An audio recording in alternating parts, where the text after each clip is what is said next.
সুপ্ৰভাত। আজি ৫ ছেপ্টেম্বৰ শিক্ষক দিৱসৰ উপলক্ষে অনুষ্ঠিত এই মহান অনুষ্ঠানত প্ৰথমে মহান শিক্ষাগুৰু দাৰ্শনিক পণ্ডিত সৰ্বপল্লী ৰাধাকৃষ্ণনৰ প্ৰতিকৃতিৰ পাদৰ পদ্মত ভক্তিপূৰ্ণ প্ৰণাম। ইয়াৰ পিছতে আমাৰ বিদ্যালয়ৰ সমূহ শিক্ষক শিক্ষয়িত্ৰীক প্ৰণাম আৰু শ্ৰদ্ধা জনাইছোঁ। সভাত উপস্থিত থকা সকলো গণ্যমান্য ব্যক্তি, ভাইটি ভণ্টি, দাদা বাইদেউ আৰু সহপাঠীসকলক শিক্ষক দিৱসৰ আন্তৰিক অভিনন্দন আৰু শুভেচ্ছা জনাই আজি মোৰ ভাষণ আৰম্ভ কৰিছোঁ। মানুহ গঢ়াৰ কাৰিকৰ তুমি আমাৰ শিক্ষাগুৰু, তুমি আমাক আলোক দেখাওঁতা শুভ চেতনাৰ গুৰু।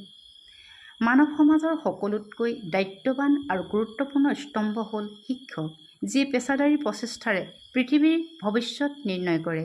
মোৰ ব্যক্তিগত অনুভৱ, সৰ্বপ্ৰথম আমাৰ পৃথিৱীৰ সৰ্বশ্ৰেষ্ঠ শিক্ষক হ'ল স্নেহময়ী মা, যি অতি ক্ষুদ্ৰৰ পৰা বৃহৎ বস্তুৰ সৈতে আমাক পৰিচয় কৰাই দিছে। মা শিক্ষিত হওক বা নহওক, মা যে সৰ্বশ্ৰেষ্ঠ শিক্ষক। সেয়ে এই পবিত্ৰ শিক্ষক দিৱসৰ দিনা দেশৰ সমস্ত মাতৃকে জনাইছোঁ সশ্ৰদ্ধ প্ৰণাম।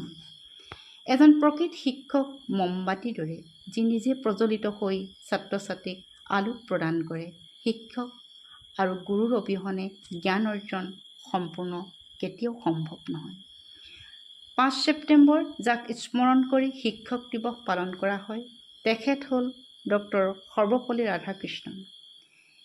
তেখেত আছিল এজন ৰাজনীতিবিদ, দাৰ্শনিক পণ্ডিত আৰু এজন আদৰ্শ শিক্ষক। তেখেত আছিল স্বাধীন ভাৰতৰ প্ৰথমজন উপৰাষ্ট্ৰপতি আৰু দ্বিতীয় ৰাষ্ট্ৰপতি। ১৮৮৮ চনত এই দিনটোতে তামিলনাডুৰ তিৰুতানীৰ এক দৰিদ্ৰ ব্ৰাহ্মণ পৰিয়ালত তেখেতৰ জন্ম হয়।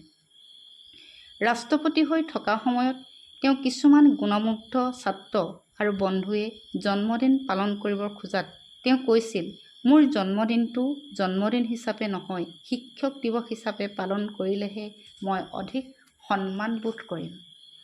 সেয়ে তেতিয়াৰ পৰাই ৫ ছেপ্টেম্বৰ দিনটো শিক্ষক দিৱস হিচাপে পালন কৰা হয়।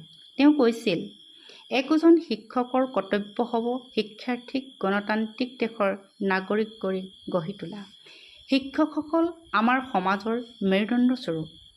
তেওঁলোকে শিক্ষাৰ্থীক ব্যক্তিত্ব গঠনত পূৰ্ণ সহযোগিতা আগবঢ়াই জাতিৰ শক্তি বৃদ্ধি কৰাত তথা সমগ্ৰ বিশ্বকে আৰু বলিষ্ঠ কৰাত শিক্ষকৰ অৱদান অতুলনীয়। শিক্ষকসকল আমাৰ দ্বিতীয় পিতামাতা। শিক্ষকসকলে আমাক অনুপ্ৰাণিত আৰু প্ৰভাৱান্বিত কৰাত এক বিশেষ ভূমিকা পালন কৰে। পুনৰ শিক্ষকসকলক আন্তৰিক শ্ৰদ্ধা আৰু প্ৰণাম জনাই কওঁ, মানুহ গঢ়াৰ কাৰিকৰ তুমি, মোৰেই শিক্ষাগুৰু, তুমি আমাৰ আলোক দেখাওঁতা শুভ চেতনাৰ চুৰু।